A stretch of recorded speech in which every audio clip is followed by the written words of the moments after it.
ରିଲା ଭାଇ ସୁଭାଷ ଭାଇ ଦଶମୀ ପାଇଁ ପରିବା ଆଣିଛନ୍ତି।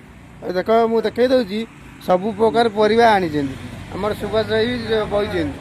ଆଉ ଏଠି ଟମାଟର, ଆଉ ଏଠି ଅଦା, ଆଉ ଏଠି ପିଆଜି, ଏଠି ପିଆଜ, ଏଠି ଦେଖନ୍ତୁ ପୋଟଳ, ଏଠି କଞ୍ଚାଲଙ୍କା, ଲେମ୍ବୁ, ଏଠି କୋବି,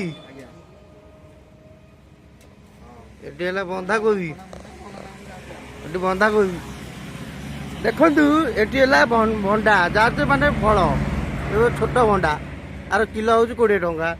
ଆଉ ଇଏ ହେଲା ବିନି, ଆଉ ଇଏ ହେଲା ସିମ। ସୁଭାଷ ବାବୁ ଗପୁଛନ୍ତି ଫୋନରେ, ତାକୁ ଘରକୁ ଫୋନ୍ ଆଇଛି, ମୁଁ ଦେଖେଇ ଦେଉଛି। ଏଠି ଭାଇ ଆଣ୍ଡ ଭାଇର ପାନ ଡାଲା ଥୁଆ ହେଇଛି। ଆଉ ଏଠି ବାଇଗଣ,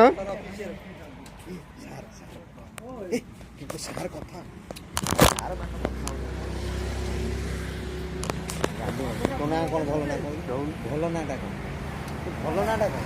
ଆମ ଗାଁ